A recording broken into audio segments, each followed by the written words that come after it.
Chapter 7 of Lord of the Flies, Shadows in Tall Trees. The pig run kept close to the jumble of rocks that lay down by the water on the other side, and Ralph was content to follow Jack along it. If you could shut your ears to the slow suck down of the sea and boil of the return, if you could forget how done and unvisited were the ferny coverts on either side, then there was a chance that you might put the beast out of mind and dream for a while.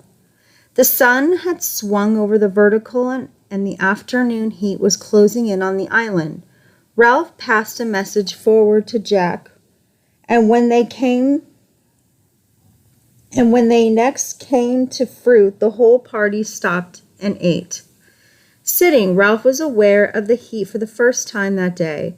He pulled distastefully at his gray shirt and wondered whether he might undertake the adventure of washing it. Sitting under what seemed an unusual heat, even for this island, Ralph planned his toilet. He would like to have a pair of scissors and cut his hair. He flung the mask back, cut this filthy hair right back to half an inch. He would like to have a bath, a proper wallow with soap. He passed his tongue experimentally over his teeth and decided that a toothbrush would come in handy too. Then there were his nails. Ralph turned his hand over and examined them. They were bitten down to the quick, though he could not remember when he had restarted this habit, nor any time when he indulged it. So he's biting his nails again. Be sucking my thumb next. He looked around furtively. Apparently no one had heard. The hunters sat stuffing themselves with this one easy meal, trying to convince themselves that they got sufficient kick out of bananas and that the other olive gray jelly-like fruit. With the memory of his sometime clean self as a standard, Ralph looked them over. They were dirty, not of the spectacular dirt of boys who have fallen into mud or been brought down hard on a rainy day.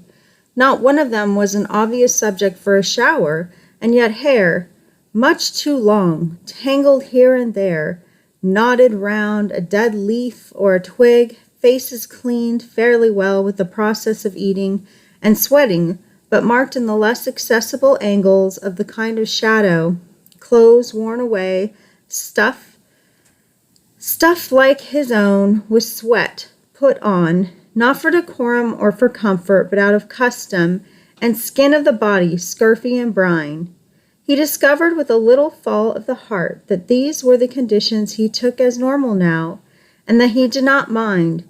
He sighed and pushed back the stalk from which he had stripped the fruit. Already the hunters were stealing away to do their business in the woods or down by the rocks. He turned and looked out to the sea. Here on the other side of the island, the view was utterly different.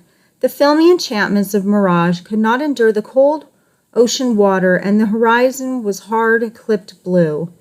Ralph wandered down to the rocks. Down here, almost on a level of the sea, you could follow your eye the ceaseless bulging passage of the deep sea waves. They were miles wide, apparently not breakers or the bank ridges of shallow water. They traveled the length of the island with an air of disregarding it and being set on another business. They were less a progress than a momentous rise and fall of the ocean. Now the sea would suck down, making cascades and waterfalls, and retreating water would sink past the rocks and plaster down the seaweed like shining hair. Then, pausing, gather the rise of the roar irresistibly swelling over point and outcrop, climbing the little cliff, sending at least an arm of surf up a gully to end a yard or so from him in things of spray. Wave after wave, Ralph followed the rise and fall until something of the remoteness of the sea numbed his brain. Then gradually the almost infinite size of his water forced itself on his attention. This was the divider, the barrier. On the other side of the island, swathed At midday, with Mirage defended by the shield of the quiet lagoon, one might dream of rescue.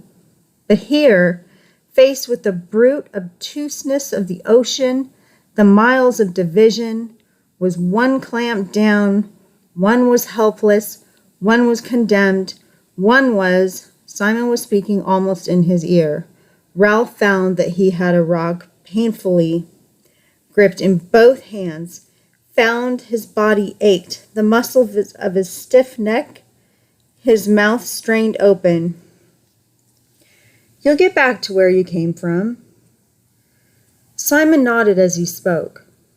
He was kneeling on one knee, looking down from a higher rock, which he had held both hands. His legs stretched down to Ralph's level. Ralph was puzzled and searched Simon's face for a clue. It's so big, I mean. Simon nodded. All the same. You'll get back all right. I think so anyway. Some of the strain had gone from Ralph's body. He glanced at the sea and then smiled bitterly at Simon. Got a ship in your pocket? Simon grinned and shook his head. How do you know then?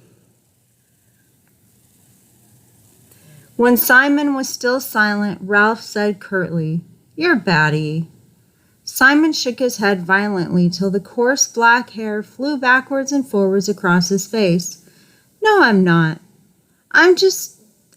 You'll get back all right.